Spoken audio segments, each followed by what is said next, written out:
Et bien le bonjour à toutes et tous, on se retrouve sur la nouvelle série 2D du studio qui est The Voyagers, qui consiste à analyser des personnages illustres. Donc le premier personnage qu'on va voir va être Clovis Ier. Alors, Clovis Ier est né à Tournai vers 466 après Jésus-Christ.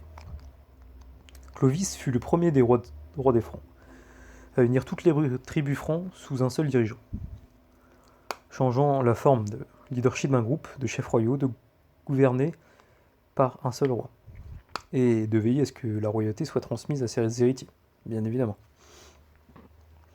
On considère qu'il a été le fondateur de la dynastie mérovingienne, qui a gouverné sur le royaume franc pendant 2 siècles après lui.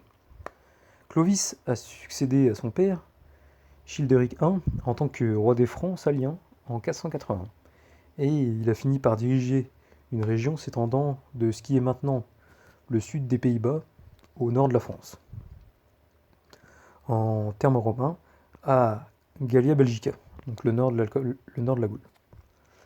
Lors de la bataille de Soissons, en 486, il a établi sa domination militaire de l'état croupion de la fragmentation de l'Empire romain d'Occident, qui était alors sous le commandement de Syagrius. Clovis est un important personnage dans l'histographie de la France. Il est vu comme le premier roi de ce qui allait devenir la France. Donc il est également important en raison de sa conversion au catholicisme en 496, en grande partie à cause de sa femme, Clotilde, qui sera plus tard vénérée comme une sainte pour cet acte, et célébrée aujourd'hui à la fois dans l'église catholique romaine et dans l'église orthodoxe orientale. Clovis a été baptisé le jour de Noël en 508.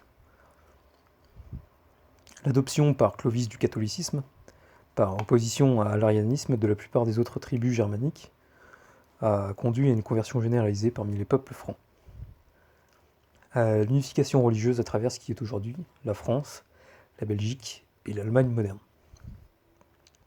Un peu avant sa mort, Clovis convoqua une synode d'évêques gaulois à se réunir à Orléans pour reformer l'Église et créer un lien fort entre la couronne et l'épiscopat catholique.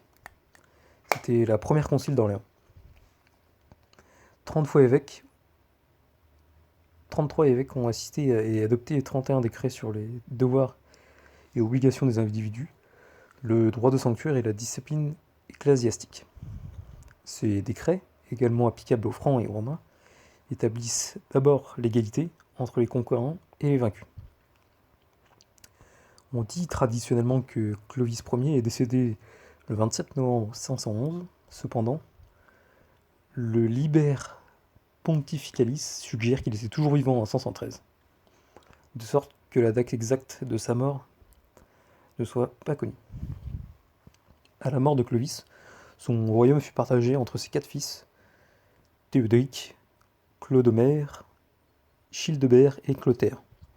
Cette partition créa les nouvelles unités politiques des royaumes de Reims, d'Orléans, de Paris et de Soissons, et inaugura une tradition qui conduira à une désunion durable jusqu'à la fin du mérovingien de la dynastie en 751.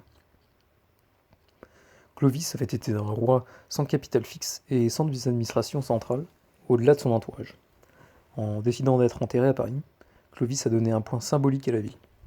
Lorsque ses petits-enfants sont partagés le pouvoir royal 50 ans après sa mort, en 511, Paris a été conservé comme une propriété commune et un symbole fixe de la dynastie. C'est tout pour cet épisode de The Voyager sur Clovis. Si vous avez aimé, n'hésitez pas à laisser des petits commentaires pour des améliorations ou quoi que ce soit. Et n'hésitez pas à lâcher un petit like.